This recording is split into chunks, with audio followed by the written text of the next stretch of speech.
Hello, everybody. Happy Sunday. Oh,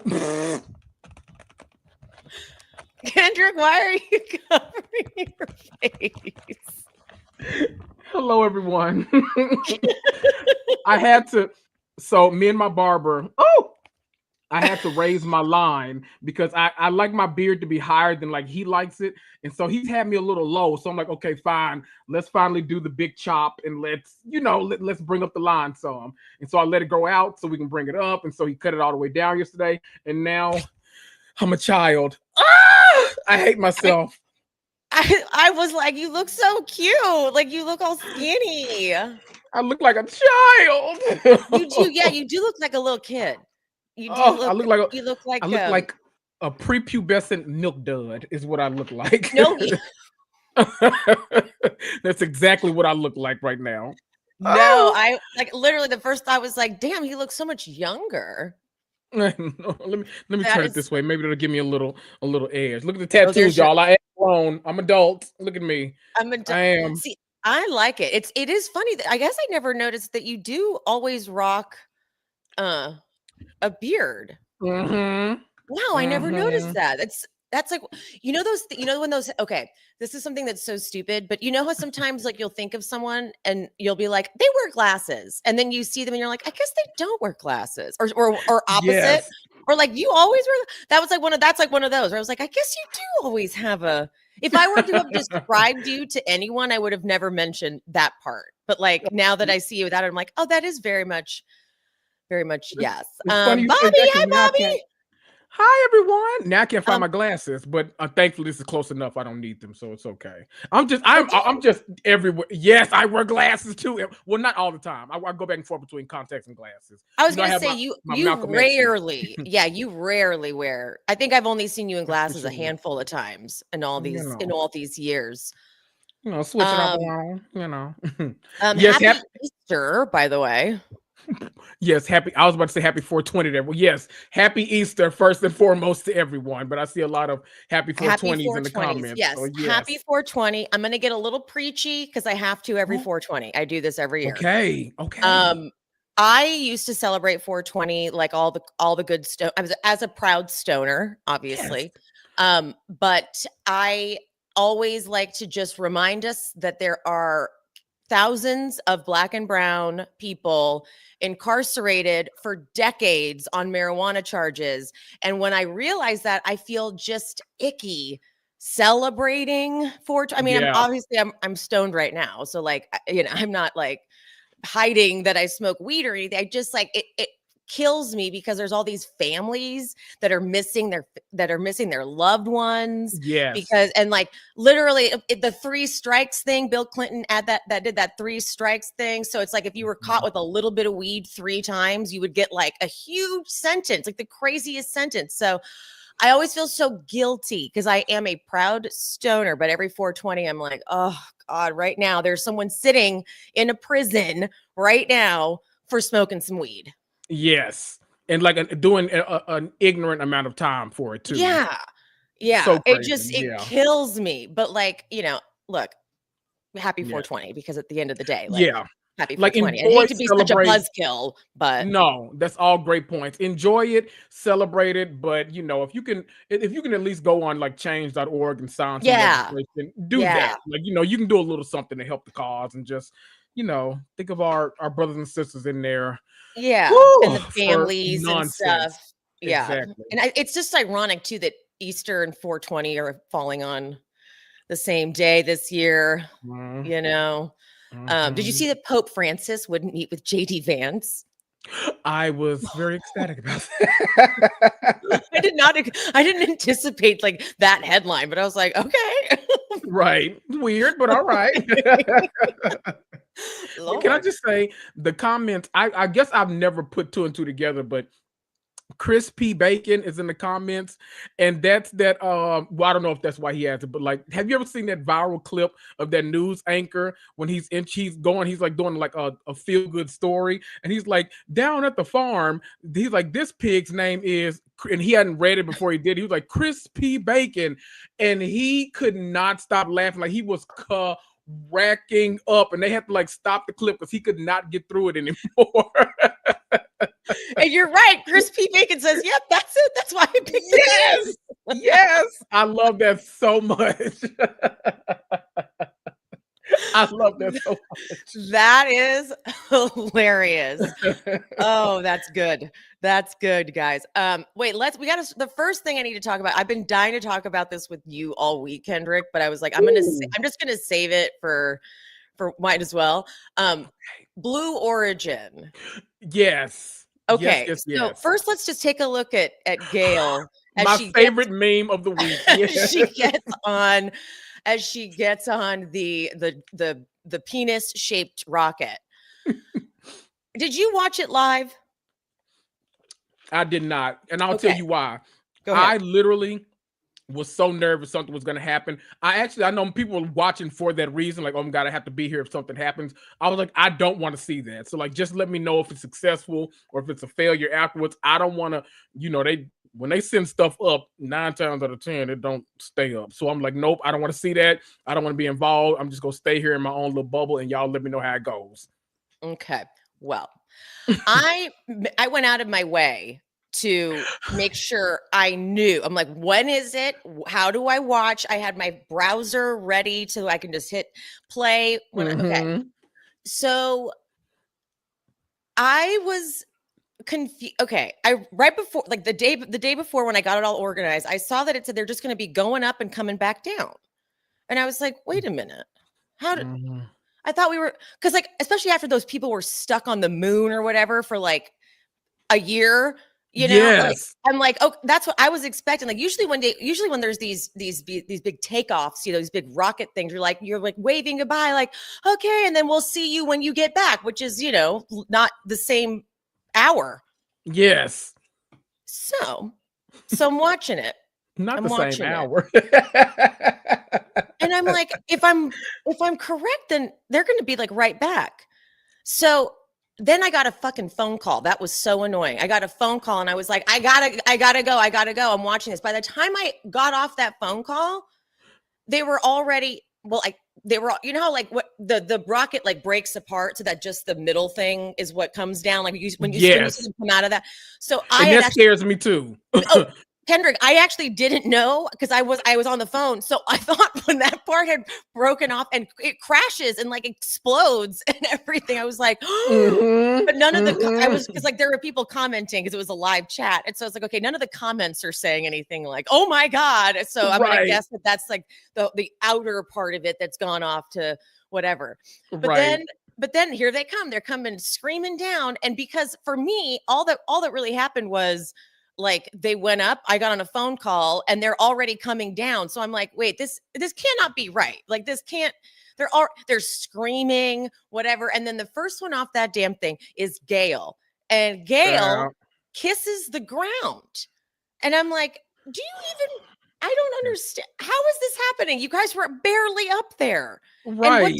And then I realized, wait a minute, this was supposed to like advance some sort of science, right? Like, wasn't that the argument they had for why this wasn't just some like indulgent display of fucking wealth from Bezos and Lauren Sanchez? And like, what the fuck? And also, what legitimacy did it give to have Katy Perry and Gayle King there? Imagine if they had just sent up the others who were like actual astronauts who've been studying aerospace and shit. Right. Like, imagine if they just sent up a crew of those women. I think it would have been way less easy to make fun of.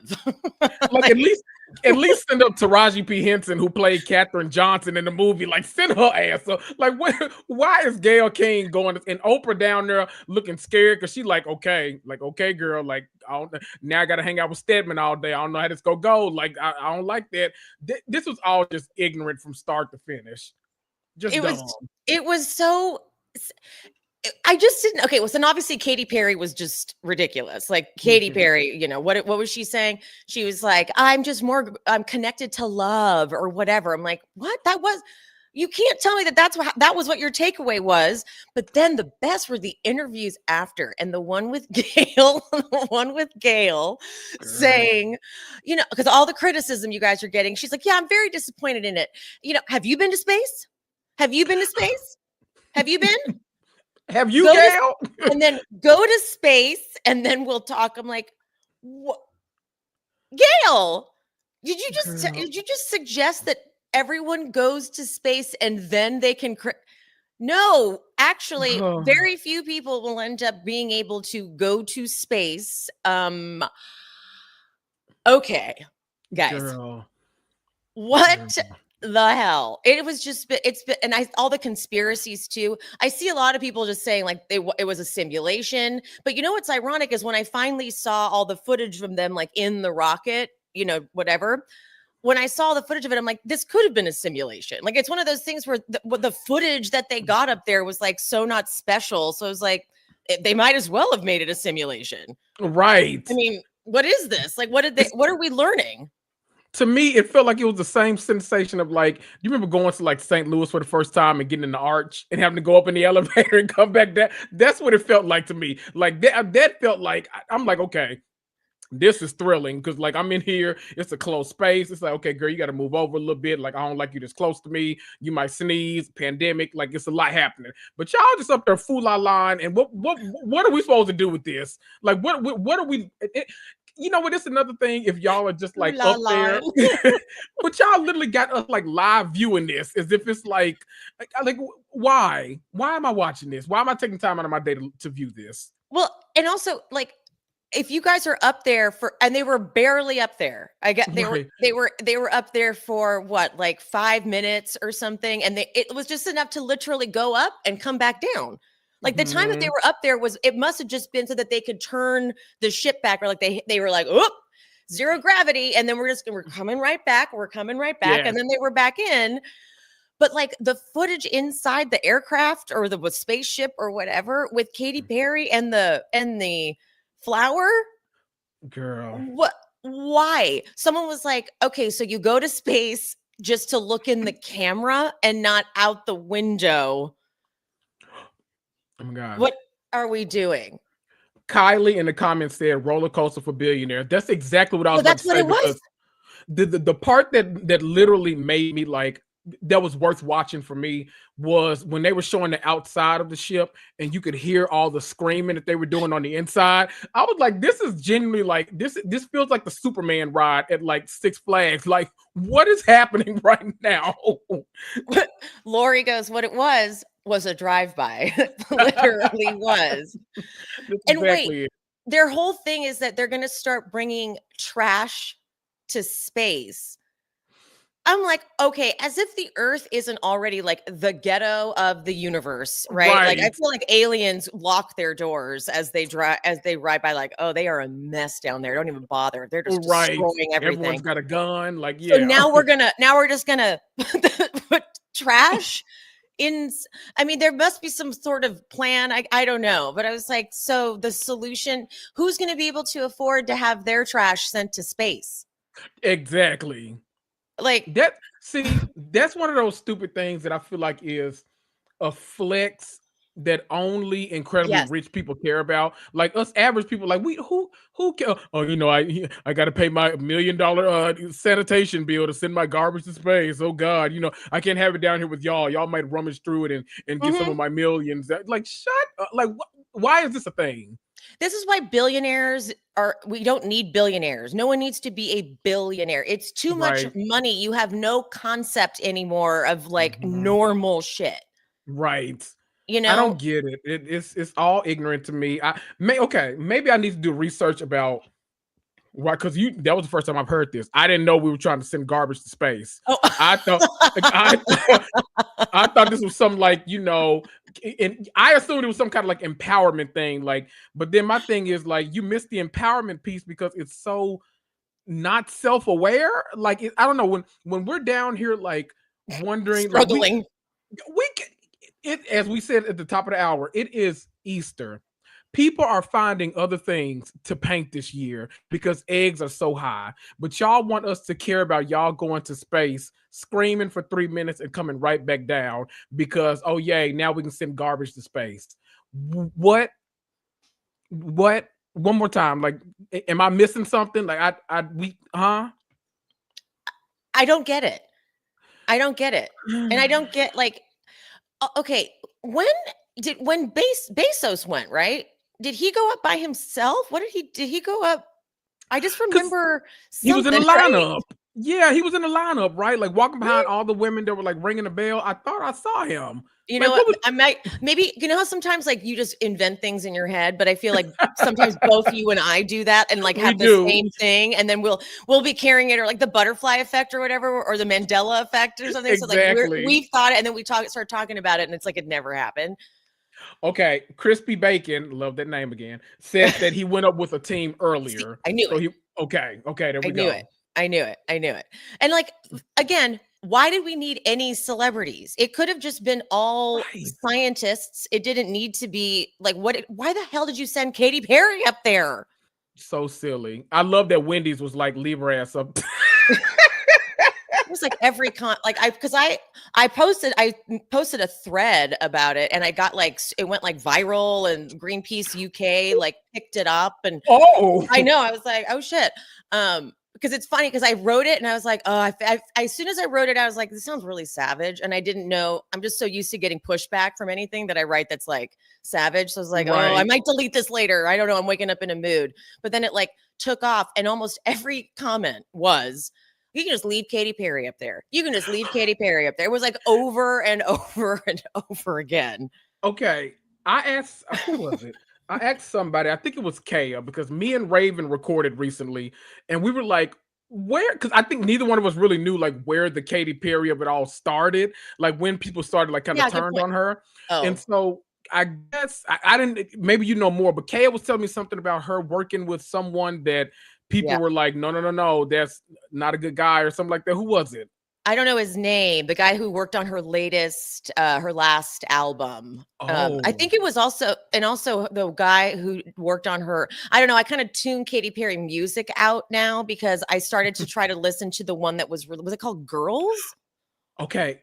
Alma in the comments said Dr. Luke. I was gonna say that, but I thought I was thinking of Luke down in Florida. You know, don't stop. Let me. I didn't know if that was the same person, so I was like, "Am I just making that up, or is that the man's name?" So then, okay, so Dr. Luke is who we're talking about. What was the song called, guys? That her single, wasn't it called like Girls or something? But then it was written by all men. I know you lying. Yeah, it was something like that. Like all the writer, no woman wrote it or something. Yeah, she tried to relaunch her career. No pun intended. And I didn't even mean to do that. She tried to do that. But it was like such a flop because the music wasn't good, but it was just so out of touch. She seems like a robot now. Like something about her, she's like not like she's like programmed to say certain things. I don't know. It's weird. Can I just say, because I'm glad everybody else is on board with hating Katy Perry now, but I was hating her Woman's World. There we go. And thank you, Queen P. She was like, that's Uncle Luke. Yes, it is. Okay. Yes, it is. Okay. I was hating Katy Perry because she landed Orlando Bloom, and that was very upsetting to me. But you know what? They're still together, right? Yeah. They got a baby and everything. Like they're a whole family. Yeah. They don't seem like they make sense together, but they've been together a minute. Yeah. I don't like that. Not okay. But yeah, so what's kind of ridiculous too is Gail doing this and then doing all these interviews after, like being so out of touch. It's somehow making Oprah look bad in my eyes. Like I'm like disappointed in Oprah because I'm like, get your friend together. Like then I'm like, Oprah might not be like, Oprah might think Oprah might be on board because she's also a billionaire. And so I don't know, maybe like that's just what happens. Like slowly but surely you just get that detached from true, like no one should be a billionaire. Okay. Alex in the comments said, I'm all for an entire female team. I want a real astronaut team. And I think that's what it is. Like if we're going to have our first all female team go up, why not women that are actually like dominating the field and like proof that like, okay, yes, despite all the misogyny out there, all of us are accomplished Yes. astronauts. All of us can go up here. We can lead a flight. We can do like this and that. We can get your garbage to space, I guess, since that's apparently important. Like, why do we have to like cheapen it with like, it feels clickbaity. Like it feels like, I don't know. 100%. You know, it's like, what are we talking about? That's the thing. It's like, what legitimacy did it bring? It just distracted from anything you guys were actually trying to do. Imagine if Katy Perry, Gayle King, Lawrence, imagine they were never involved. It was just a team of women going up there and going, because they were, and then we would have known what they were going up there for. It wouldn't have just been like, oh, they're going up to space because that's what we do now. Like we would have known what the research was and shit. And I feel like we would have been forgiving if they did just go up and come down and say like, all right, that was really important. We needed to see if we could go up there. They would have explained it. But now all we hear is fucking Katy Perry talking about how, yeah, Gayle and I, we both feel so bad about all this backlash because you know what? It was a journey that we went on. Okay. Yeah, no, we know. Like we know it was a journey. We just don't get why that was such an expensive journey that basically like we paid for or something. I don't even know exactly how it was paid for. I'm sure I'm just making that up, but it feels right. But I'm on board with it. We paid feels for right. Our tax dollars paid for that. You know, I'm sure that's not even true, but yeah, they're paying for other things. But I think Bezos like funded it probably actually, because that makes sense. Right. It's like money laundering. That's like oh my God, it's a money laundering scheme for Bezos. That's what it is. Okay, I can get on board with that. Right? Anything where we can catch a millionaire in like a scheme, I'm all about it. Okay. He's like, this is brilliant. Like I went up, I wasted all this money. I got to get rid of this money somehow. I got to wash it clean. So you know what? Yeah. Let's start that rumor. I'm here for it. Cut to us getting a fucking cease and desist. We're like, okay, we take it back. Exactly. Allegedly. Not even allegedly. We're just making this up. This is not rooted in any facts whatsoever. That's when we invite the ex-wife to come on the podcast and talk to us and spill the tea about Jeff Bezos, okay? Just these two podcasters taking down Bezos. You're welcome, guys. There you go. My favorite thing though about this over the past, like, I don't know how long, has genuinely been everybody online trying to convince Gayle not to go. I don't know why this has been so and then funny. And then this happens. And then this and then look at it's what's great is that the woman in front is like, yay. She's also, I think she's a scientist. But then there's Gayle, and Gayle's like, someone put on this one, someone put the caption, Gayle's face is, let's go to space, child. Yes, the Cynthia Bailey of it all. She totally had Cynthia Bailey energy. I love it. That feels like, you know what that picture feels like to me? Have you ever gotten like, because one thing I love to like volunteer, but then I don't always, I'll admit my toxic trait is I will agree to volunteer for something like, you know, charity, like whatever it is, but then I don't really read what I'm going to volunteer for. So like I will get there and they're like, okay, you're perfect. You're over here on a conveyor belt for 3 hours. I'm like, shit, okay. Like I thought I was coming to fold clothes. Okay, well, here we go. Conveyor belt, yay. And you putting together the boxes. It's like, you know, do you know this is for a good cause maybe? But then it's like, can I be on the party planning committee? Like, do I have to like be on the assembly line? Like, I don't want to be here. I don't want to be here. That is so funny that you say that because, okay, this is so long ago now. It was before Uber. Okay. So like there was that's how long ago this was. I worked at a restaurant and two of my coworkers and I were like kind of guilted into saying yes to this charity thing. And we were like, yeah, I know, we'll totally do it. And it was like it was like cleaning. It was like for doing something in nature, cleaning up the parks or whatever. We all were so hungover the day we had to get there. So we were like dying. And it was this completely pristine park we went to. I mean, we were like, this isn't a charity, like this is what the charity does. Like this isn't a thing. There was no trash to pick up. We were like, what a waste. But we had to like stay with the group. We couldn't leave until the whole group left. And it was like hours we were talking. Oh, Like idiots, we were up in like the hills too. We are like, we'll escape. So we like ran down the back part of a hill, but this is before Ubers. So then we had to find out on foot how to get to like a main road so we could like flag down someone to come get us. Yeah. Oh my God. All to avoid. If there had just been me, I would have been there fine. It would have been fine. But the three of us were like, here's a brilliant idea. Because then we were like, we were so hungover that we just wanted a hair of the dog. We just wanted a drink. We were like, yes, that was what was keeping us going. We're like, but it took us probably like 2 hours to get back to the thing. And the bus that we got on was like, we got to the restaurant and we were just downing margaritas. We saw the bus like driving by us and we were like, oh my God, hi. Because I think we saw someone like, is that? Because imagine like they must have been looking for us. They must have been like, where they were missing 3 people. Like, how are they? Yeah. All because we were like, this charity is stupid. We should have looked into it. Can I tell you, speaking of like pre-Uber times, I remember heading to a friend's house one day, and this was before, just like I feel like this is like around the time like I don't been driving for like a year, so like I had been like 17 years old probably, and so like I was headed to a friend's house, and that was back when like we would print directions off of like MapQuest and like try to follow so like my friend had told me just kind of like on the phone generally like, no, you go here, do this, turn, what's it called, a roundabout, and then you're there. I'm like, okay, oh, roundabout, that just scared me. Okay, so I'm like, okay, I'll do it.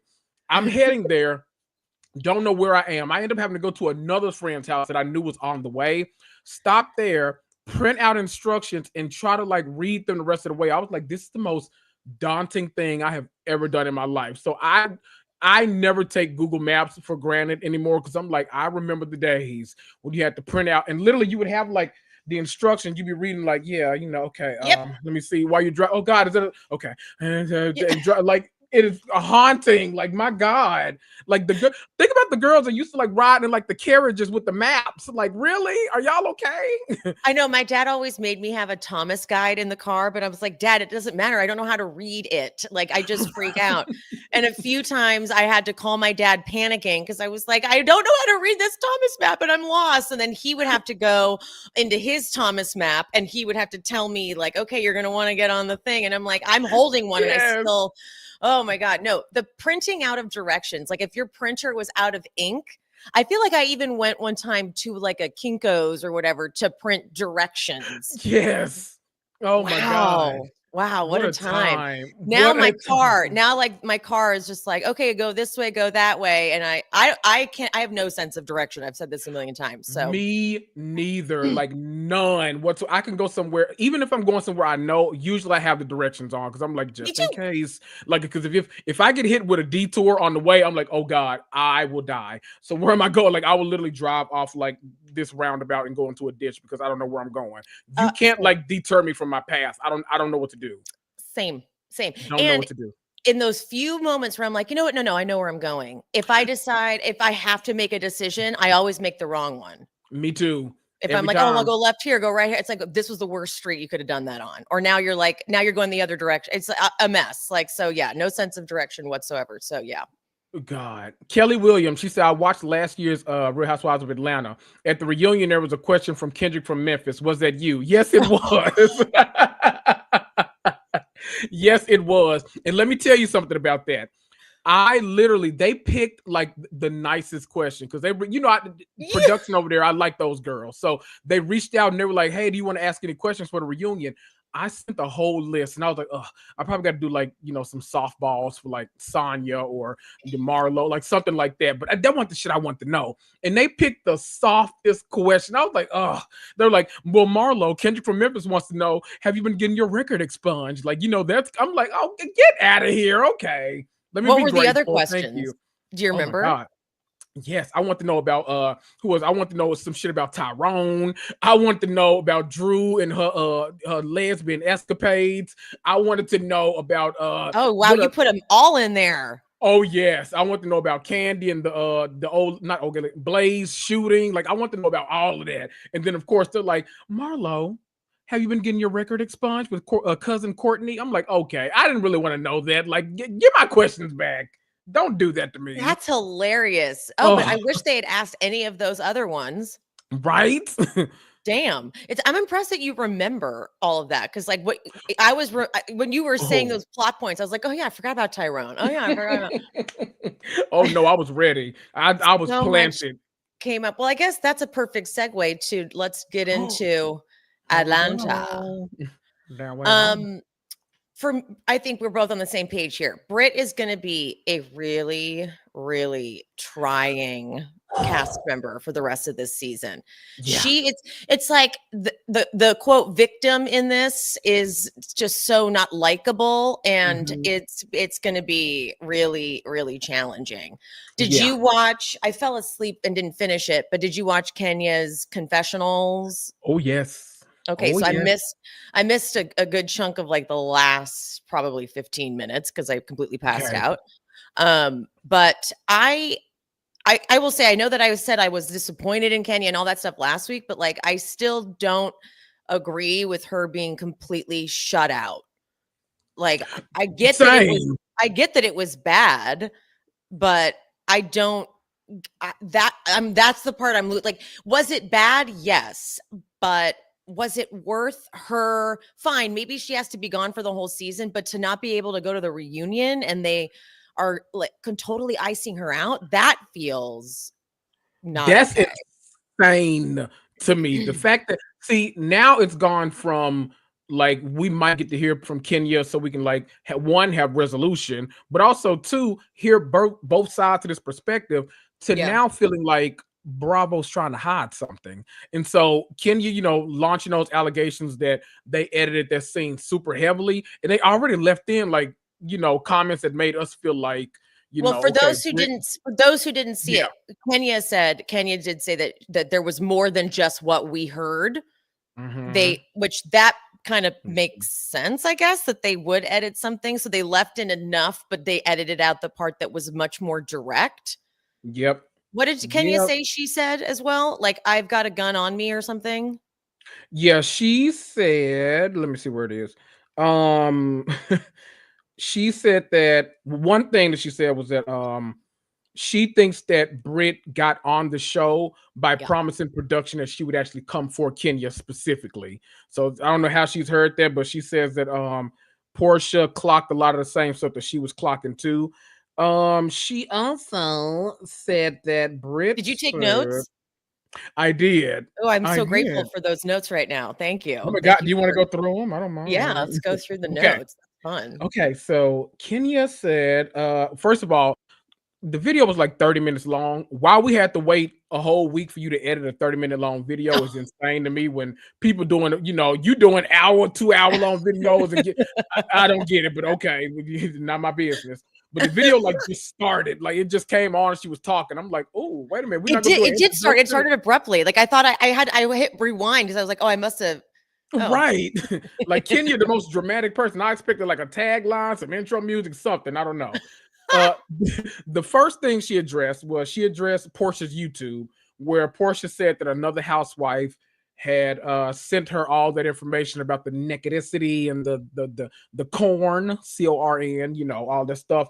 Kenya says no, there were various sites online that had all that posted, so she didn't need anybody to do that. She then said that because in Portia's thing, not Portia's thing, everybody else. And I think we were talking about it because I think we had a comment last week that brought up Ming maybe like Lee. Jesse Wu and Ming Lee and all that. She said that she addressed whether or not Ming Lee was involved. She said absolutely not. Ming Lee didn't have anything to do with it either. And she kind of reiterated that once again, this was all online, easy to find by my person that was looking. So nobody was involved in this, not a housewife, not a friend of, no one. This was all like them.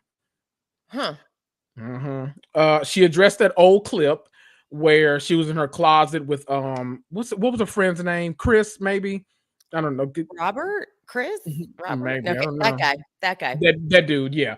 Where they were in the closet and she was wondering if she needed to bring a firearm to deal with Phaedra. She said that Phaedra wasn't around, so like that's comparing apples to oranges.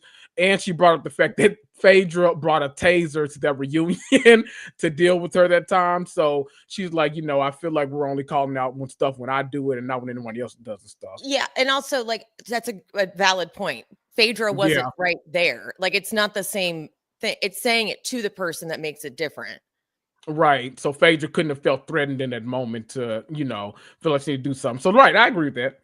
I already said this, but she says she thinks that Britt promised production in order to get on the show Yeah. that she would come after Kenya, and says that Portia clocked the fact that Britt wasn't expecting Kenya to To be so actually be a nice. nice person. Yeah, to actually be a nice person. And that And really so, tracks. That right there yes, really tracks based on like Kenya would be like, "Hi," and give her a hug, and she'd be like, "Oh, a pat? Oh, exactly. I'm like, nothing happened." So she was like, "I will make something happen regardless." She also, Exactly. if you're probably going to get to this in your notes, but she also said that Britt was boring the first few weeks. And so then Hmm. Britt wanted to like amp it up, which I could see because when I think back to the first couple times we met her, I'm like, yeah, she was not, she was just kind of fake and like trying Right. to present this like perfect life with her kind of weird husband. That's exactly it. Because we were like, first episode, we were all focused on like the returning people. Newbies didn't really Yeah. have a big role then. Yeah. But then like our focus started going more so towards like Angela and Kelly, because Britt wasn't really doing much. And then Mm-hmm. boom, Britt did a lot, way too much, and here we are. So much. Yeah. Yeah. Um, she says she's not addressing the underage allegations because Britt is known for lying, number one. And she said that the narrative around the age keeps changing. She says that it's gone from I was 17 at the time to then them find out that's not true. And then to find out the age of consent in Georgia is 17. So then it Oh, turns to I was underage. So she says that it keeps changing. So like she's not going to address that until someone like finally pins down a story about that they want to stick to. um she reminds people who said that she hasn't taken accountability that she did a whole accountability tour back in the day, not back in the day, but you know what I mean. And she went on Tamron Hall and she addressed all of this, and she talks about, yeah, I know we can debate about that. Like I do feel like she owned a lot of it, but most times when Kenya is a typical reality TV star in the yeah. sense that when she Yeah. takes accountability, it's Yeah. normally I'm sorry, but, and so it's always a but after it. So we can talk about whether or not she, accepted that. Yeah. Um, she talked about how Kim feels, and she talks about regretting how she treated Kim Fields when she was on the show. But she's like, me and Kim Fields have actually moved way past that, and Kim Fields actually invited me because the Housewives go on the Upshaws quite a bit. Like they've been on, like Cynthia's been on there, Nene, Kenya, Oh, other wow. housewives. Yeah, so they've been on there before. And she says that Kim Fields actually personally invited her to film on the Upshaws. So like they're good, and she don't know why people are trying to constantly bring that up. Okay. Well, that's good. I didn't know that. That's good to know. Yeah. The thing that cracked me, I don't know why I put this in my notes, but I feel like it needed to be talked about. She stopped talking about this and she did a Kenya Moore hair care right in the middle of this 30-minute long Did you? video. She did. Now didn't she call it a sponsor? Yes. Yeah, Now it's time for our sponsor. exactly. For hair care. She pulled out the Kenya Moore edge control and she talked about how much it actually works. So girls out there, if y'all are having trouble with your edges, give it a try. I think it's still at Sally's, it's at Amazon, so you can get it. Okay. Then they get into the portion where the viewers submitted questions. So I only did the ones where they felt important. So she talked about why didn't you go to the producers if you were so scared? Yeah, She this wants to part. make it very clear. She said, I did go to the producers. She says that her and Portia that night where Britt was talking about the gun or the whatever, but I can The say pew on pew. YouTube. Yeah, the pew pew. She says that her and Portia actually stayed back and talked to production, and that's when they heard her saying, that's why I keep my pistol for bitches like you and all that kind of stuff. So making it a lot more direct than it was the first Yes, time. that changes a lot. Yes, a lot. And so she said not only did she go to production, she said she actually went to the production company. And she was like, this girl that I don't know. And so like that Kenya wanted to keep reiterating that because she's like, this girl that I don't know. Like she said it'd be different if it was Portia, if it was Faye, like somebody else that she has this like 10-year long history with, Totally. who she knows is like not gonna do anything to her. She's like, I've known this girl for a matter of weeks. I don't know what she would do. Plus all these clips, she like, points to the clips online of like that old interview that Britt did when she was talking about going to the gas station with her gun The one and I like all this played stuff. last week. Yeah, Yes. that one.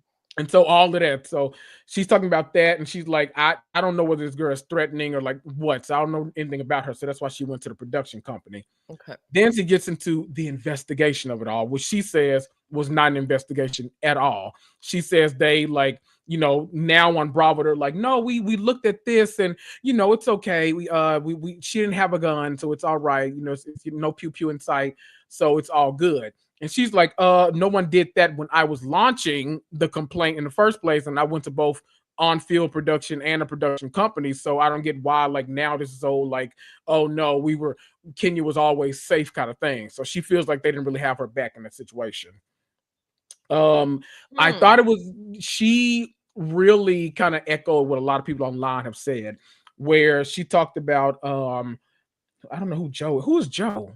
I put Joe for some reason. I don't she did an example. That's what it was. I'm like, who the hell is Joe? She did an example where she was like, I don't know any job where you can walk in there in your company on Monday and you can say, hey, Joe, I don't like you. You get on my nerves, something like that. That's why I keep my pistol and all this kind of stuff. And you wouldn't have to deal with HR like for that situation, because that would be taken as a credible threat.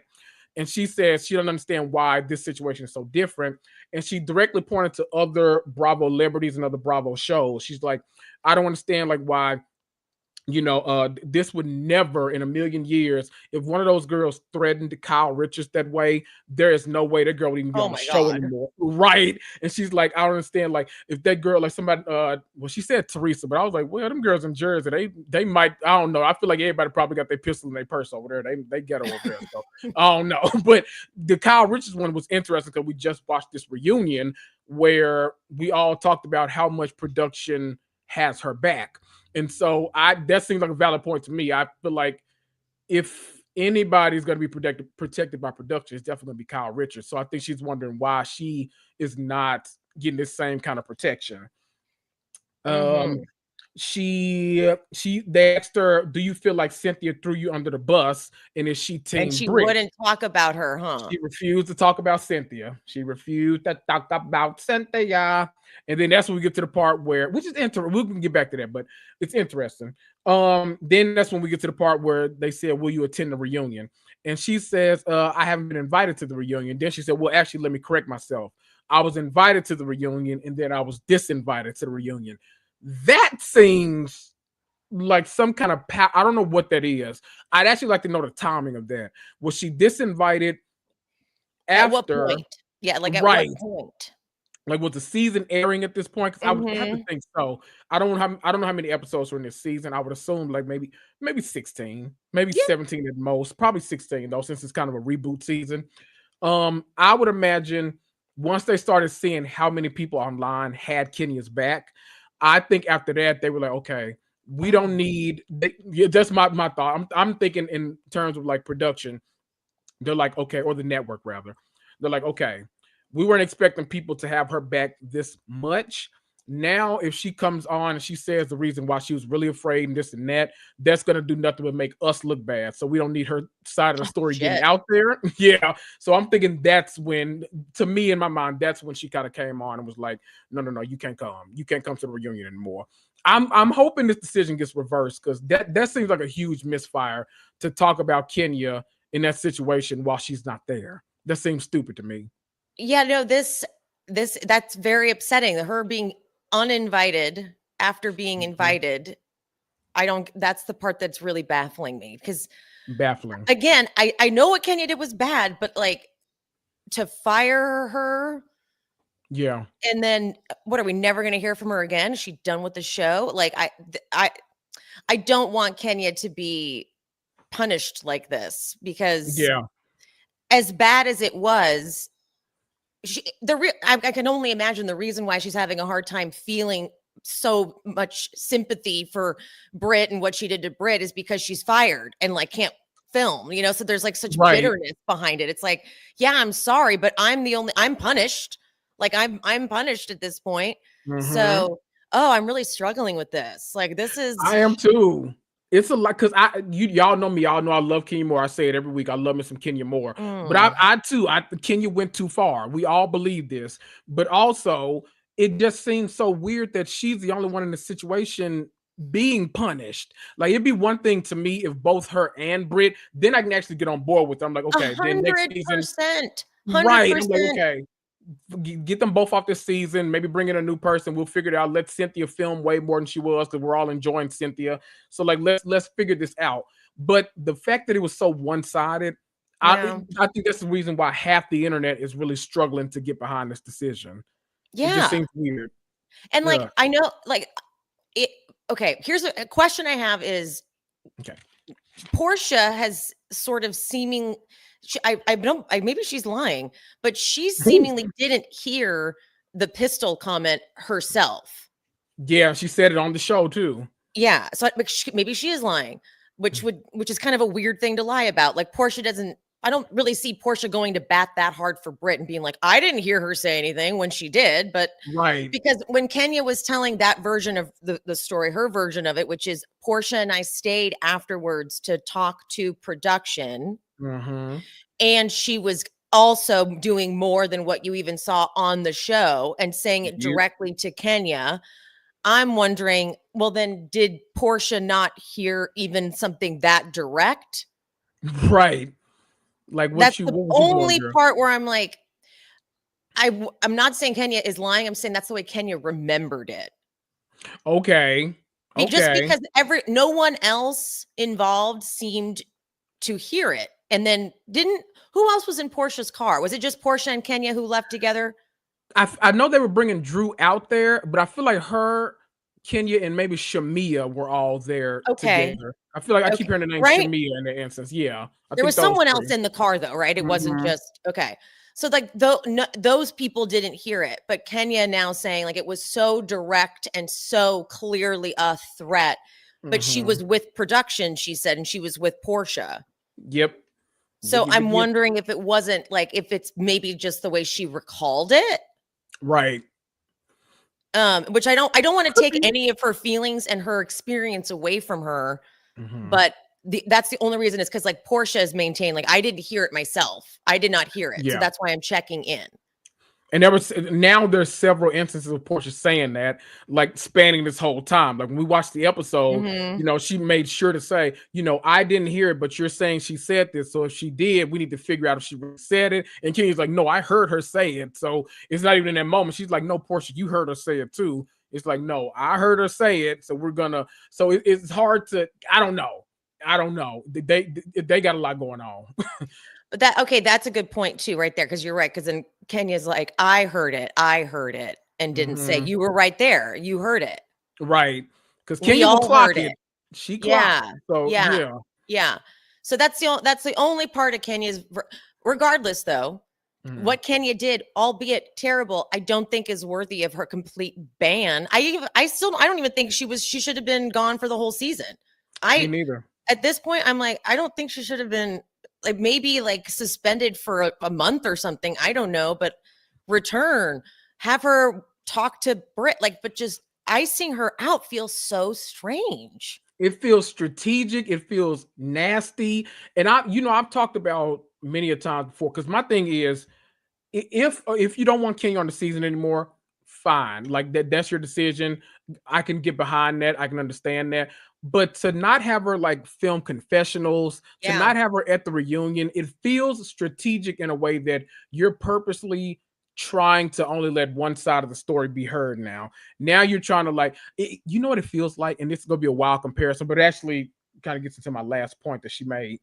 The hypocrisy kinda, because it feels like remember this last season of Vanderpump where to all of us watching, it felt very egregiously like they were trying to make Tom Sandoval this like huge victim and that's why he's doing the traitors. We need this whole Tom redemption arc and all this kind of stuff.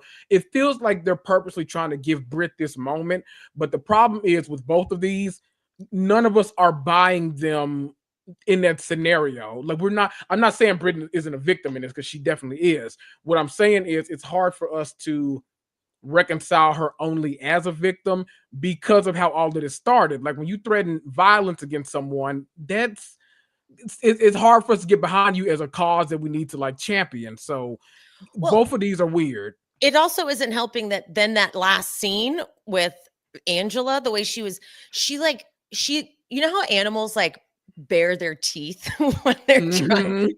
She starts to like snarl. when she gets mad. Because she Yes. was doing that with Kenya when she was yelling. She's like, she starts like, she was doing that with Angela. And that moment was like, oh, well, wait a minute, hold on. This is not, I did not like that energy in that last moment, in that last scene at all. Not a bit. Because it felt like what I wonder how the producers felt in that moment. Because I bet they're probably like, okay, we're literally handing this to you on a silver platter, and you're still like coming in with this energy. Like, because I'm sorry, but nothing about that question that Angela asked was offensive. No, I think anybody just trying to clarify, like, Britt didn't say now my license is under investigation. She said my license is revoked or whatever she said. And I forget because we didn't see that part, but there was insurance fraud that Kenya brought out during her poster board display. It was something about insurance fraud. So because at first I was like, why would her like sex pictures have anything to do with that? But then I was like, oh, the insurance fraud. I forgot about that part. So maybe they were like, well, now hold on, let's look into it. But all Angela, because Angela happens to be also licensed, so she was like, wait, no, hold on, because I feel like Angela was asking, because I was like, if that's the case, you have a right to, she was checking like that. Yeah. But she was like, what's there not to get? What's there not to get? You know what's going on. I was like, oh, okay. See how she perceives like the slightest thing as a threat and reacts accordingly. And you're like, she had very high expectations for these new friends. Exactly. And this is like, I've heard a lot of people say it, like, this is what happens when you put fans on the show. But truly, it's hard now in 2025 casting a show with people that have not seen this show. Like, it's going to be, whether it's Atlanta, whether it's Beverly Hills, whether it's New York, it's going to be hard to cast these shows with people that haven't seen it. Because if you're just reaching out to random rich people and they're like, what are you talking about? I'm not getting on TV with no. So like, it's going to have to be people that are reality TV fans that know it. But then the problem with that is Britt already probably had this notion built up of Kenya so much that, and not just Kenya, probably had a notion built up of this show so much that she probably felt like, no matter when I'm filming, my back is going to be against the wall. I need to start swinging for anybody that even directs a question my way, because I always need to be in the defensive. And it's like, well, no, if you build actual relationships with these people, you don't have to always be on the defensive. But everything about it just feels like this is somebody coming into a TV situation that has watched it for years and thinks that they need to do certain things in order to not even just like get camera time, but to like survive on the show. And it's just like, you're misreading this a lot, like a lot. It was that whole scene, the whole brunch thing was just like, it was just bad after bad after bad. And she was so mad that they reached out to Kenya. I'm like, but they've known Kenya. Exactly. They've known Kenya longer than they've known you. So like, that wasn't, how would you expect them not to reach? What are you talking about? Yes, it was bad. It was terrible. And especially because it's right after, it's fresh, I get it. But to be mad that I can't believe you reached out to her. I'm like, oh, well, now you're kind of crazy. Right. Like, why would I not? Why would they not? So yeah, her expectations for these literally brand new friends, because I know they're trying to paint Kelly and Britt as these long-term besties, but they're genuinely new friends. I figured that out when they were just like getting to know each other on camera. Like, oh, I've never heard that story about your life. I'm like, well, then you're not You've only known each other for a couple weeks before doing the show, maybe.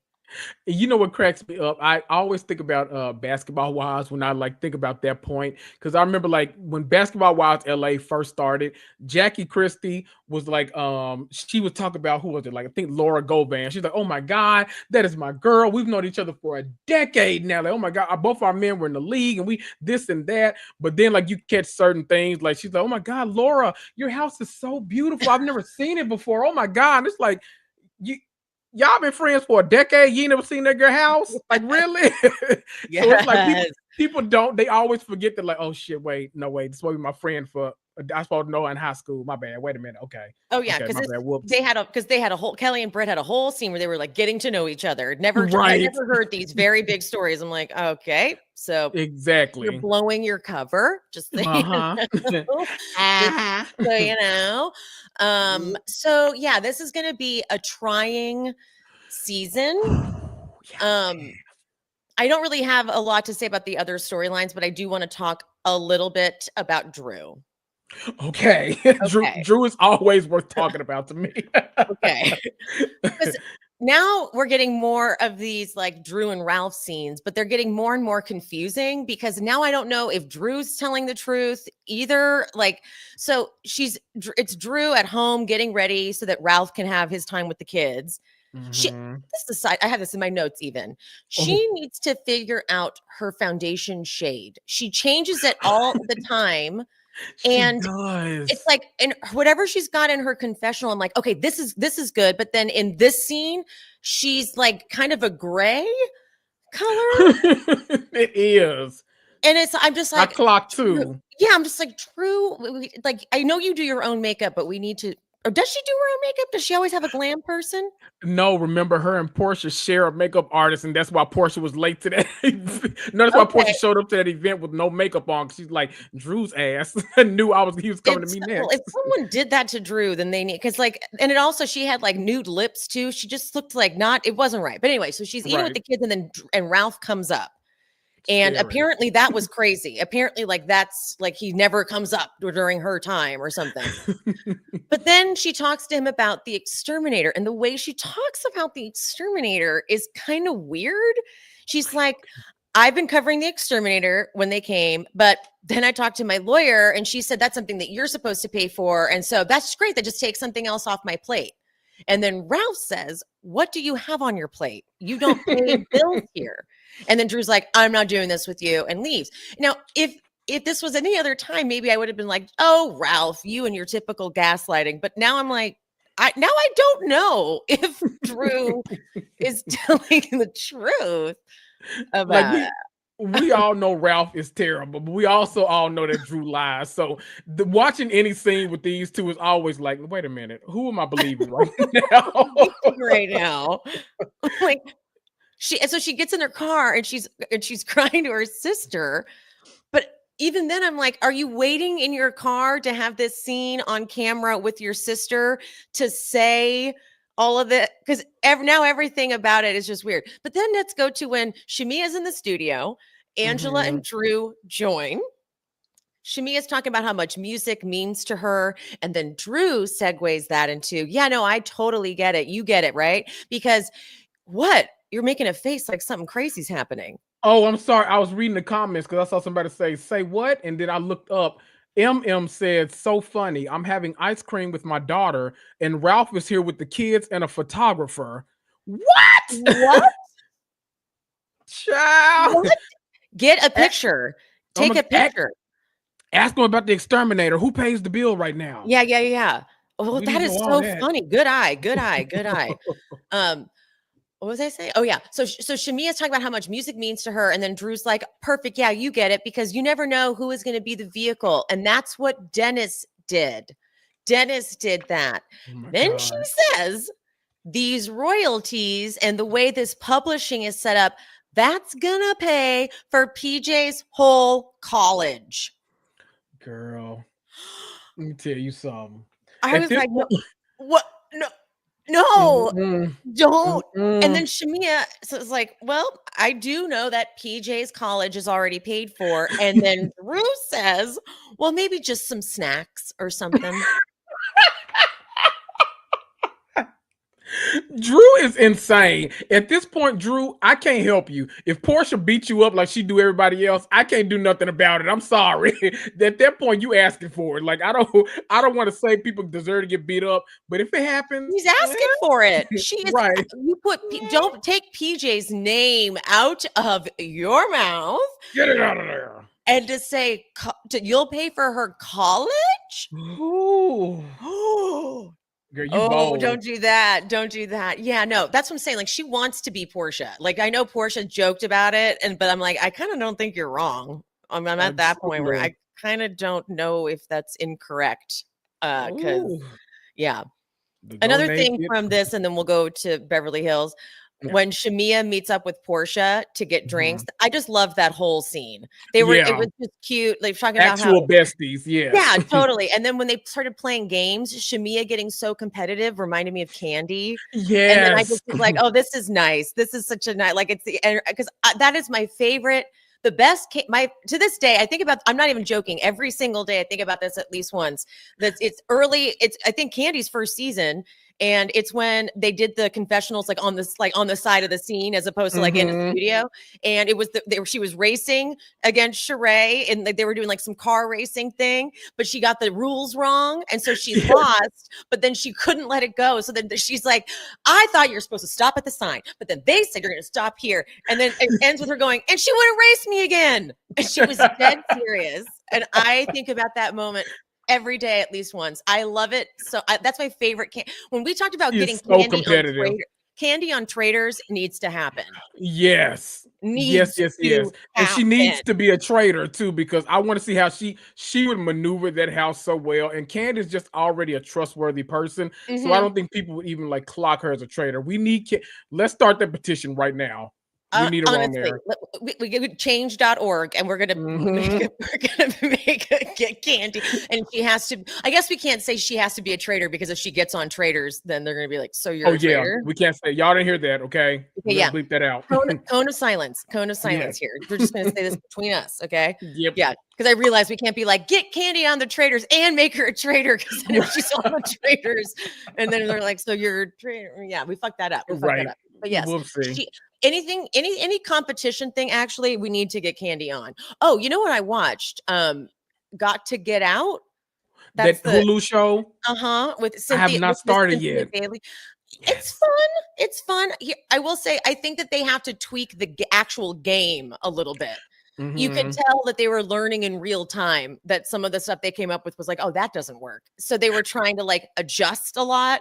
So they need to actually tweak the format, maybe. That's the criticism I've heard about it. People are like, I don't know what the actual like thing of this is, but the people are entertaining. So I'm like, okay. Yeah. Like you could tell they were like, oh, we actually didn't think that part through. We just sort of started doing stuff. And so, yeah, no, this is but I would like to see another one. Maybe what they need is a bigger house. I think they all need to, because it's like there's like levers and buttons and things, and like from the lever to the whatever. Like maybe they just need a bigger house with like more content, and maybe maybe less people, even just because there's so many people that it's almost impossible to like get at. I don't know. So it's just, I think that if they tweaked it, it could be an interesting show full of celebrities, and there's also some normies too. They keep like some everyday people on it as well. Okay. Yeah.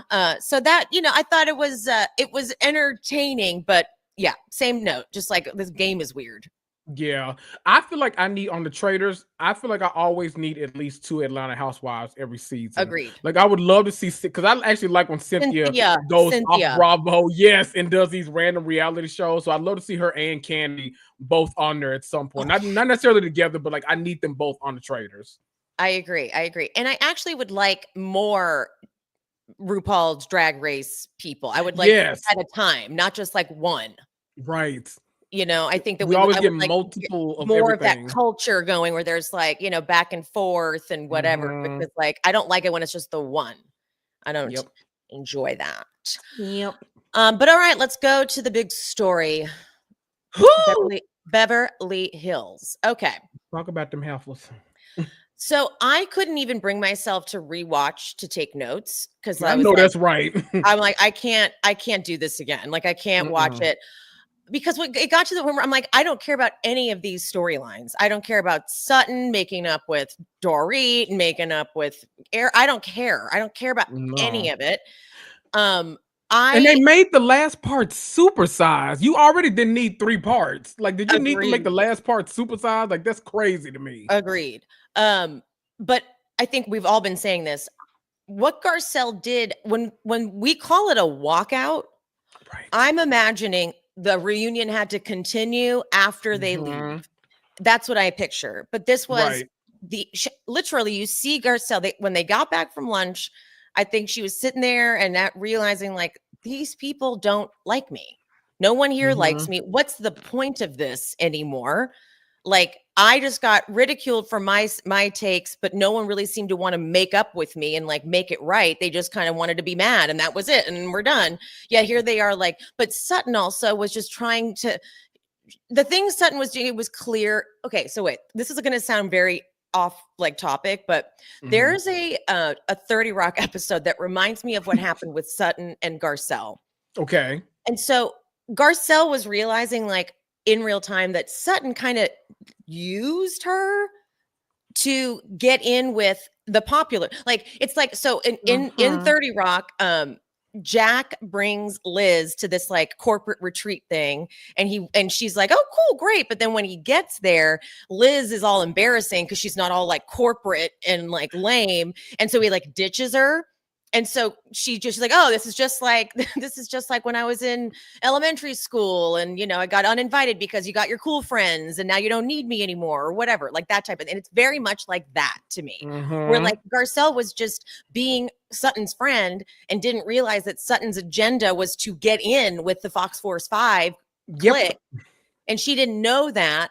And so as she started to watch, as like Sutton was kind of not begging for forgiveness, but not still saying her opinion, going super easy. Yes, absolutely. Yeah, she's like, what am I even doing here? Like, I'm going to be the bad guy. And like, she quiet quit. I think she's like, I'm going to sit here until we're done. Yep. And then I will be leaving. So when she left for the picture, I'm like, that's not walking out. No. She didn't take the photo because she knew she was never going to do this again. Exactly. Can I say, I think it's two-sided, because I think that's absolutely the main thing, her realizing like, God, Sutton is not my friend. None of these other people like me either.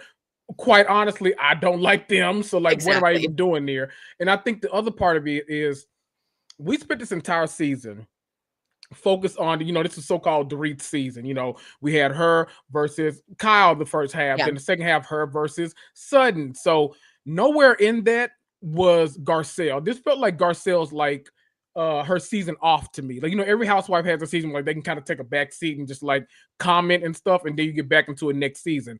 That's what that felt like for Garcelle to me.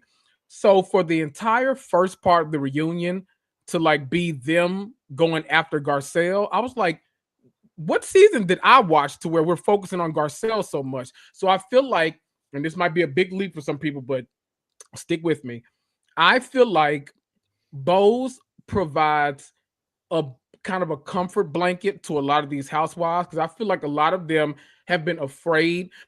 I think they hate that Garcelle will call them out on mess all the time, but they've never been like had the complete cojones to just attack her for it.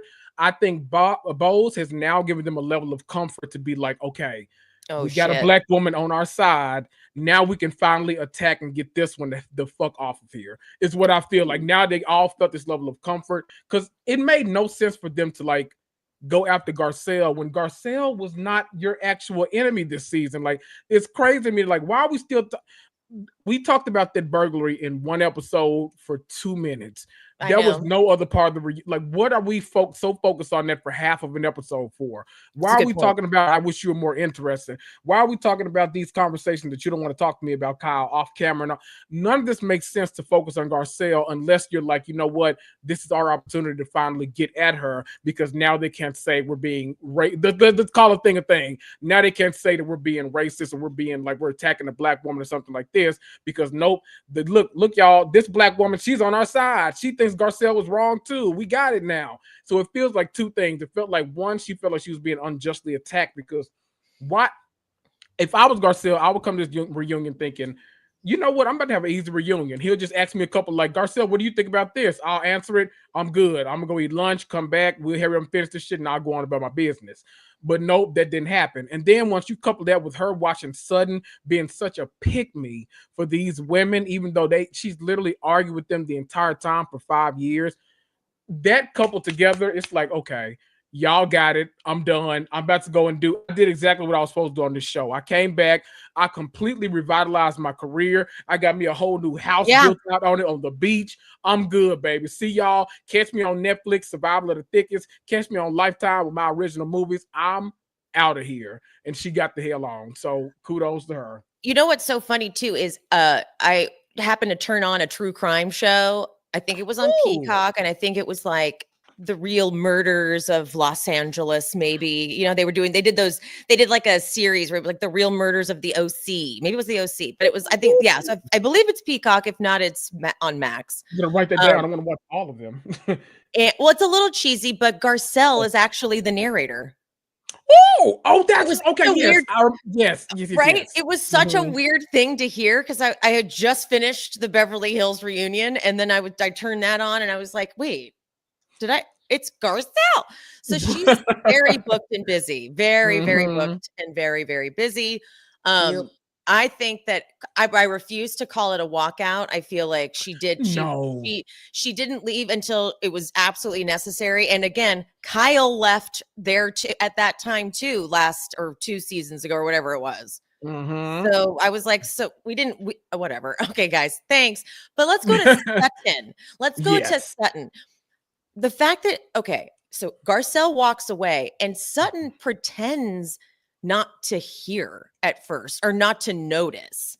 And that really tripped me out, how she was like pretending to be messing with her shoe and not even like, Garcelle, are you okay? Like, let me go check on her.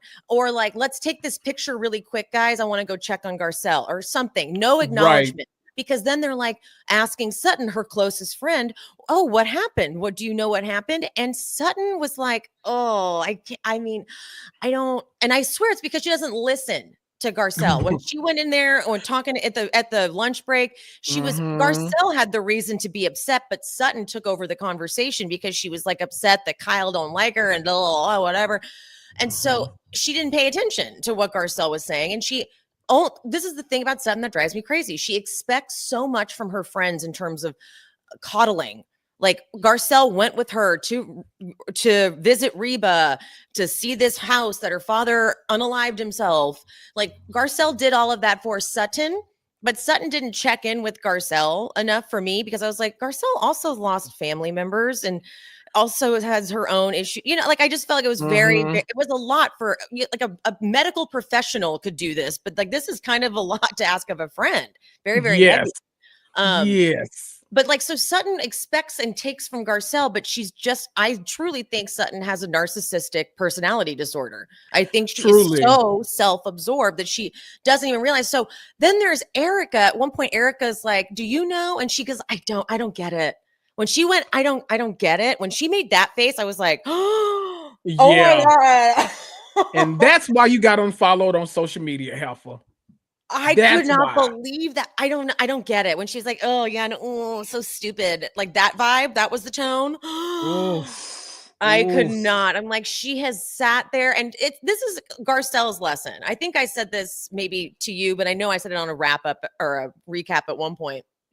Like Garcelle's lesson in this is that she created a friendship where she was giving too much. And that's going to be a lesson she takes forever because she didn't realize like, wow, I really am giving Sutton a lot and she's not reciprocating. And I need to not get into dynamics like this again because Garcelle has had Sutton's back through the craziest of things. Yes. And Sutton couldn't come up with one thing. She couldn't say, I'm going to go check on her after this. Let's take the photo. But you know, she's got stuff because it's not like Sutton said, I know, but I'm going to let her talk about it when she wants to talk about it. I don't want to speak for her. She didn't even say it like that.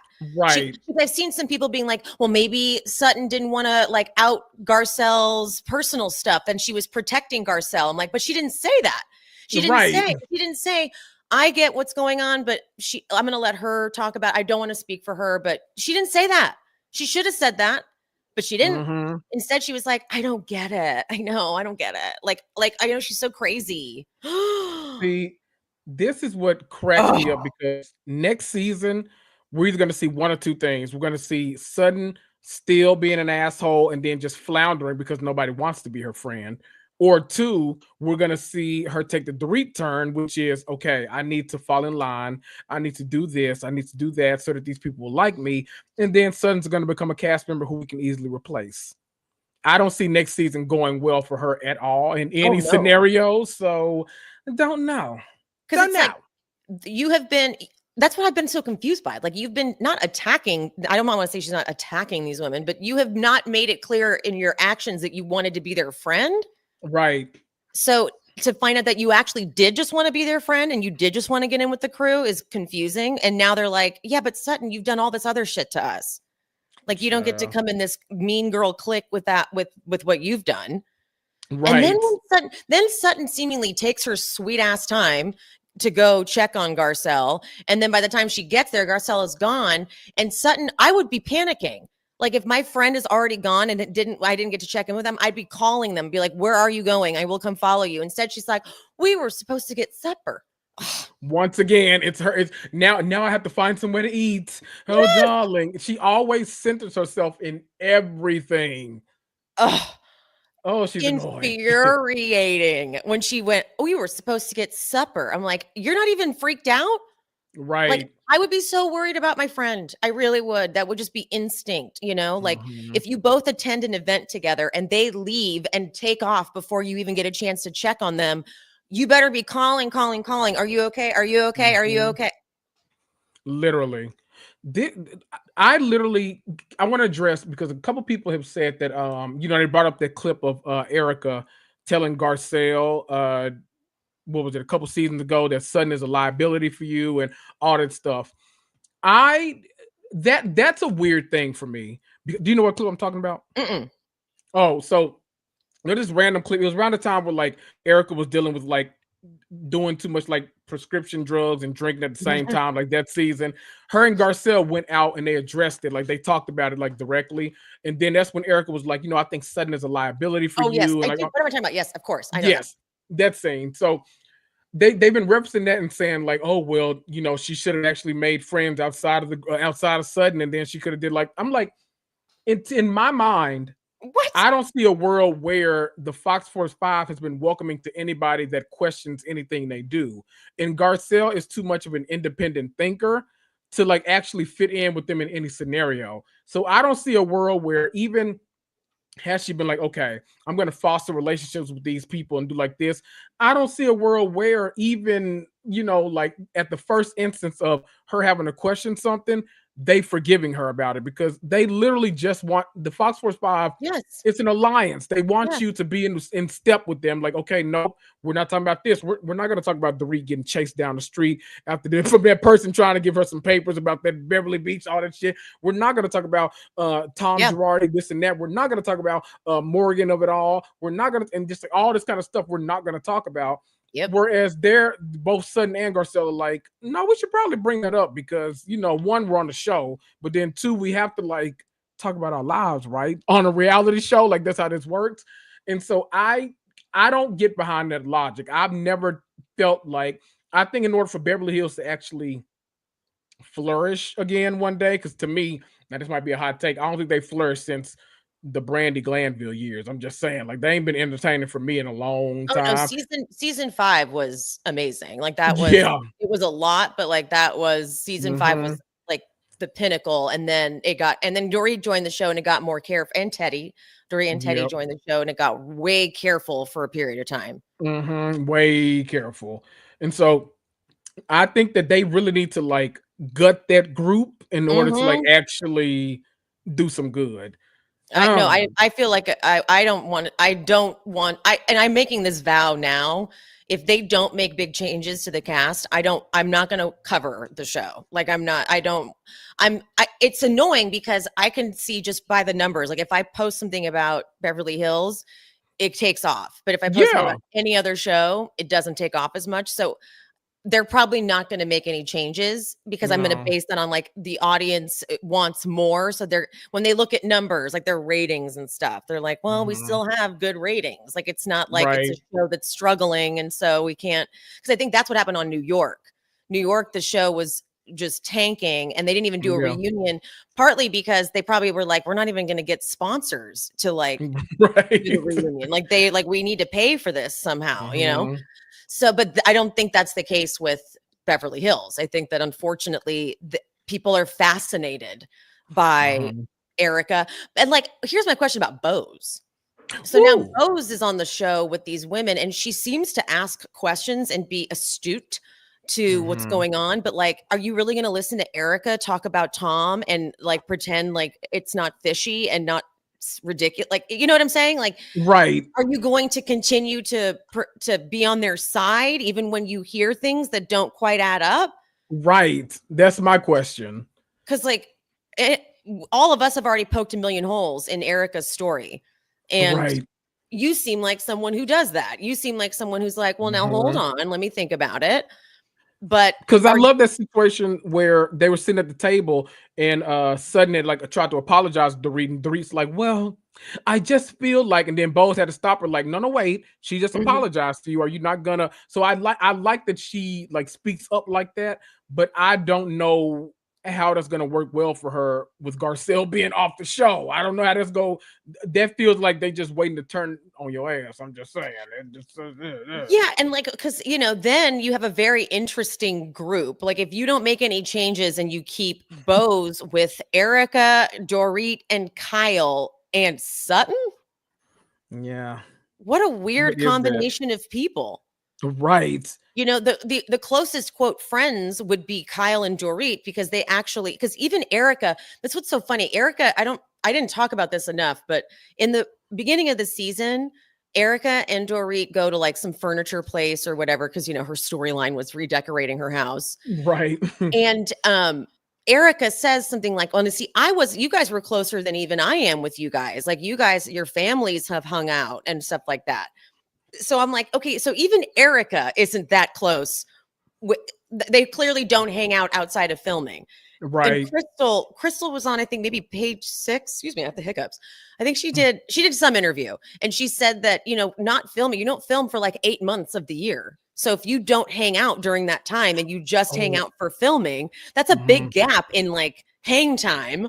Right. So for Erica not to even really hang out with Kyle or Dorit during the off season, and then here they are pretending to be this alliance. It's just like a weird veil of protection for all of them, Mm. like this unspoken agreement. Like, we'll do this, we'll get the money, but we're not going to talk about the things we don't want to talk about.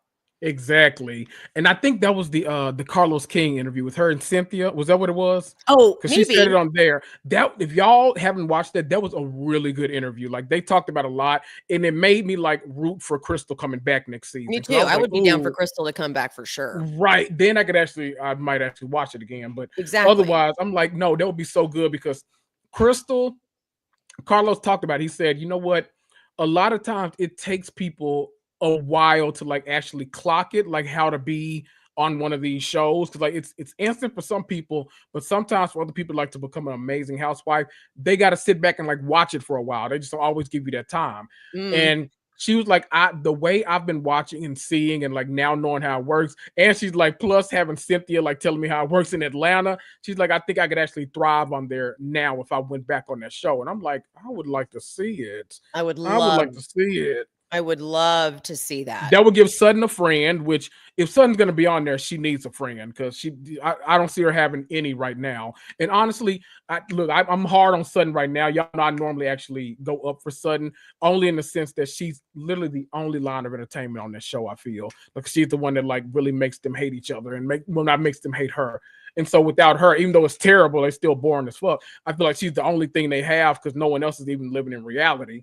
So if we're gonna have her on the show, she needs somebody on her side. So I think to give her Crystal, put a random other person on there, gut the cast a bit, and then we might be able to watch. Yeah, if Sutton doesn't come back, but Kyle, Erica, and Dorit come back, I will be very upset. Like, I'm mad at Sutton. Ooh. I will, like, if she's on the show, she'll be the one I dislike the most. Yeah. But that will not, it's relevant. It's never mind, because I'm realizing like Erica and Kyle and Dorit are still there. So it would be different. It's just like she kind of, maybe because Sutton, maybe when Sutton doesn't have Garcelle there, because a lot of people would say, like, I've seen comments that are like, the thing I liked most about Sutton was Garcelle and her friendship Right. with Garcelle. So taking that away, you'll see a different side. But I would be annoyed if Sutton didn't get asked to come back, but those 3 did, because I'm like, well, no, then they keep winning. Right. Exactly. And now it's kind of like, let Sutton try. Let's watch a whole season of her trying to be friends with them and have them like reject her. Or we'll watch Sutton like totally abandon all of her like righteousness just to be their friend and like not ask the question. Like suddenly she'll get real quiet and she'll just follow all the rules, and it'll be a very boring season. Yep. And like, so I think a full reboot is in order, but I can tell that the ratings are still really good. They're doing 3-part reunions. The ratings are still good enough for them to do that. So right. I mean, listen, they're going through the same thing that all the other shows are, which is most people are watching on Peacock the next day, not live. They haven't, normally Beverly Hills, like the ratings the past couple of years have at least like stood out enough to where you can be like, okay, that's the number one franchise for sure. They haven't even crossed 1 million this season. Like they haven't been able to do it. Oh, really? So yeah, live viewers, they haven't even been able to do that. So, which I mean, to me isn't shocking because every year we see big dips in all live television. So Totally. it's just not going to happen.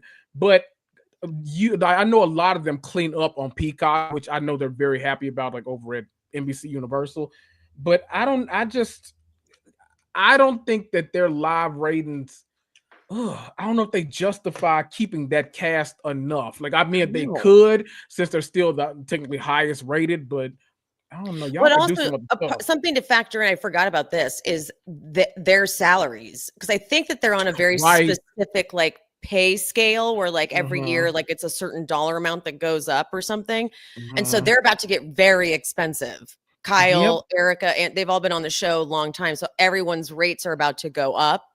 And that might be a contributing factor. You know what I mean? Like with Erica, like I'm like, honestly, I know it sounds like I hate Kyle and Dorit just as much as I hate Erica, but I would rather Erica be fired over if I could only get one. I would like it to be Erica. And I know Kyle, like she sucks and all that stuff too, but Erica is a literal criminal. Who's like white collar criminal, you know, who he's continuing to pretend she didn't know about Tom and what he was doing and has been lying to us. She even before the Tom Girardi takedown, she was lying about her marriage. Like she was pretending Tom was great and everything was fantastic and so fabulous. So we just watched a bunch of bullshit for years. I would like Erica to be gone. The only reason I'll say it's okay for Dorit is because she's got the divorce and maybe there's a story there. But like Erica is still not going to tell us anything. Dorit will be back based on her friendship with Bose alone because I think that's rejuvenated like some people's like of her. I think now for the first time ever she's clocked into the show. I feel like she went from character to character, not like showing us a different part of her life, but that's a whole nother story. But I think that'll be enough for them to justify bringing her back. If I had to pick between Erica and Kyle, I would almost say get rid of Kyle simply because I think it'd be way more interesting to watch all these women vie for her spot to see who's going to actually be like try to step into that Queen Bee role. And then you actually have these people showing up ready to film every day as opposed to going on autopilot, collecting this check like they're letting them do for some reason. Yeah, but here's my thing. I feel like both Dorit and Erica, if they wouldn't vie for the spot. Erica doesn't want it because she's trying to like stay. She's basically like in a witness protection program right in front of her eyes. She's rewriting all of the history that we saw ourselves and is just like acting, you know. So I don't think she'd even want it because she's like, I need to stay exactly where I'm at. Like the level that she exposed herself this season is as much as we're gonna get because now she's like going to trial. Right. So you know she's not going to talk about anything. Right. You know? And I mean I could lose Kyle just because Kyle deserves to be fired.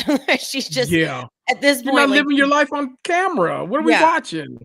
So that she does deserve that. Like I said, I think a reboot would be cool, like a brand new thing, but I don't see them wanting to do that. Yeah. Because whatever. Right. But I'm looking back now, like the way we see how Garcelle left and stuff, looking back at that Watch What Happens Live with Bose and Erica, it's like even more kind of icky. Slimy, right. Yeah. Absolutely. Like how when Andy was like, so Garcelle announced she quit today. What are you any thoughts on that? And they both just didn't say anything. And then Bose was like, Erica, say something, like it was funny. Like they were just like, haha. And I'm like, but she like it was such a pure thing that she said when she's like, not one person's even smiled my direction. Right. And they were like, and then Kyle was like, well, have you tried to smile at them? Well, I mean, we're not really in a good mood today. It's like, no, you know, what she's saying is none of you guys even like me. Right. And I don't like you anyway. Like when Garcelle called them assholes, and they are. They are. They're a bunch of assholes, you know, like Kyle fucking sucks. Right. So the fact that the most we learned about her relationship with Morgan this season happened at the reunion after the boss had to come and pull it out of her. That's a problem for me if you're on reality TV and you're collecting God knows how much at this point to be on one season of the show. To me, we're no longer getting reality on reality TV. So we might need to get some women in here that are willing to show it. Well, that's why I've always said there's a shelf life to all reality TV. Like Yes. the longer you're on, the more aware of the game you get. It's impossible just to show up organically like Right. yourself. It's harder because you just know you're thinking about the outcome too much. You're thinking like, okay, when this airs, what is this going to look like? And you're producing and all of that. So I feel like Kyle has clearly proven that with the way she handled this season. And the literal one exception to that, because I wholeheartedly agree. The only exception to that literally is Shannon and OC. And Shannon has never been my favorite person, but literally I almost say like tragedy just follows Shannon. So you can't help but to get a storyline every season from her. And she can't hide it because it's all in the news. It's like, well, I might as well live my life on camera. I said that's exactly last season. I said about Shannon, she actually does try to self-produce, but it's so obvious that she's trying to self-produce that it's like it's almost harmless because I'm like, I see what we see what you're doing, Shannon. You're doing such a bad job of trying to self-produce because like her life just is so messy, just like naturally. Oh, let me ask you. Kylie in the comments said, I bet they bring Denise back next season. Do you think, I don't know how I actually would feel about that, but I'm wondering, since she did have that spinoff, do you think that was a precursor for her coming back? Or do you think that was just like, we need to put her on after Beverly Hills to hopefully get some ratings? I've heard nobody talk about this show. Like, did people watch? I watched the first episode just to be fair, to be like, okay, let me try this. Okay. And I found it to be really dark. Like, I just was like, oh, I don't like this. Like the way she's talking about the OnlyFans and her daughter, and Sammy is straight up like, yeah, of course you fucking started OnlyFans because like it has to always be about you, mom. And Denise being like, okay, whatever, Sammy. I'm like, oh, this is like not. I don't want to see this family dynamic play out at all. But then when it would come on after Beverly Hills, I would change the channel so fast because I'm like, I can't even, I hate it. I don't know how it went. I don't know what the ratings were like. Like you said, it's smart to pick up on the back end of Beverly Hills because then it just plays through. Automatic, yeah. Yeah, but I don't like I don't know if Denise would want to come back because that's the thing. Especially without Garcelle. Like, who everyone wants a spinoff of just them. It's so much easier not having to deal with these other bitches. It's your show, it's your family, it's your life. You don't have to worry about an ensemble. So I feel like once you get that, it's like that or nothing. That's why I cracked up because I'm like, I know Lisa Rinna thought she was getting a spinoff, and I know Kyle wanted a spinoff so bad because that is like the easiest. You know what I mean? Then it's just you and your world. But like, I don't know if Denise would want to come back. Like you said, no Garcelle. Yes, she knows Sutton, and yes, she's cool, but like, she doesn't talk to Kyle and Dorit. Because most of them, like Erica was on the show. I think Lisa Vanderpump, Garcelle were all on this. So I'm like, it does feel like a backdoor, like re-entry, but also like I think it only works as a re-entry if people actually watched, and I don't know if they did, because literally I feel like I heard more people talking about the Crappy Lake like spinoff than I did hear them talking about Denise Richards' Wild Things or whatever it's called. I don't know. Yeah, no, I did not enjoy it. What are people saying in the chat? Kendrick, you might like it. Just let it happen and be what it is. I don't know. Okay. She said I don't know if I would recommend it to you. Okay. Maybe if an episode goes off and it plays, I'll just let it play in the background. Yeah. Peacock is very aggressive with the recommendation, so maybe I'll let it. They have tried to get me, speaking of Crappy Lake, they have tried to get me to watch that damn show so many fucking times. I hate it. I won't do it. And it starts to play it. I'm like running towards the remote, like, no, don't even make me hear their voices, please. Oh, I can't. No. Goodness. No. All right. Well, at least Beverly Hills is over. Now we don't have to worry about that. There we go. A little reprieve. Not interested. Wait, who's coming up? We got Atlanta right now. Let me look at my calendar. Hold on. Well, the Mm. Valley is a lot. Oh, by the way, the Valley, I'm wearing one of Kristen's shirts from her James Oh, May line, here you Valley go. Crew. I will say it is the nicest material ever. It's like Wait. it's a nice t-shirt material. Ooh. Wait, scale of 1 to 10. What did you think of the premiere? Oh, 20. Okay, I thought it was so good. I was like, oh my God. And I hate so much that I love that show, but I'm like, God, the Valley is kind of because it is pure mess. And I'm like, okay, well, if I'm tuning into anything, it's gonna be pure mess. So why Yes. not? Someone in It's the a mess. comments, we got Miami coming up at some point. At That's some right. point, Miami Yes. is coming up. My girls. My girls. That will be great. We Yes, also have You. Its final season that's is right. coming this Thursday, right? You know what I've Ooh. been do- I have gone back and rewatched. I just started season 3 because I'm not kidding. I remembered nothing from the first 2 seasons. I never do. No. No, like when I was watching it, I was like, now in my memory, if you had put a gun to my head and said, "Tell us what happened in season 1," I would have said that the blonde one was in it for like 2 episodes and then was in a cage for the rest of the time, and then Love showed up. I mean, I was so all over the place, so I was Right. like, "Oh, this is like a new show." And then at one point, I was even like, "Oh, this is a good show. No wonder I liked it." Like it was Because that was all brand new. season 1. That's when it was back on Lifetime. Like it wasn't even a Netflix original. It started on Lifetime and then came over to Netflix. No wonder she was so bad. Oh, sorry, that's so mean. I didn't Whoopsie. I meant to say that in my head. Um, Whoopsie. but no, the actress who played Love was real Lifetime movie adjacent. Real, Mhm. and they gave her a lot to do. I'm like, "Guys, we gotta pull back a little bit here." That's why so then season 2 became a Netflix show? Yeah, that Netflix bought it, and then that's when they started doing. So No that's when you see. wonder. Season 2 is Mhm. so much better. Yeep. Oh, now I get it. And then they filmed in LA, which kind of also makes sense too, because I even wondered, like, why did they make the switch to okay. Yep. Yeah, so that's good. That'll be the last season, though. What else do we have? We have I have Beyonce next Monday. Already? Uh-huh. The Oh 28th my God! I don't go April. till July. Wait, really? Yes. Oh. I've checked the date so many times because I'm like, is this right? April 20th. Right. Exactly. April 28th. I can't believe I have my outfit and everything. I'm very excited about Oh that. my God. Your outfit is amazing. You sent me Oh, some pictures. I love it. I'm so Wait a excited. minute. Someone Huh. said, Kendrick, did you hear the Carrie Coon news? What Carrie Coon news? What What happened Carrie to Coon Carrie? news? What happened to Carrie? I Maybe know. she's just gonna be what Carrie Coon news. On Hold on, wait. something. Where are we? Where are we? Where did it go? Kendrick, did you hear the Carrie Coon? Maybe she's just gonna be on a show. Don't scare us, Kate. I know. Let me look it up. Hold on. Don't And yes, scare us, Kate. hold on. I forgot who asked just that fast. God, I'm terrible. My tooth, yes, it's feeling 1,000% better. My God, I was going through it last week. Like I was under the Oh, jail she cell. thanked the gays for helping to get the 3rd season of Gilded News. What? Was it in jeopardy of not coming back?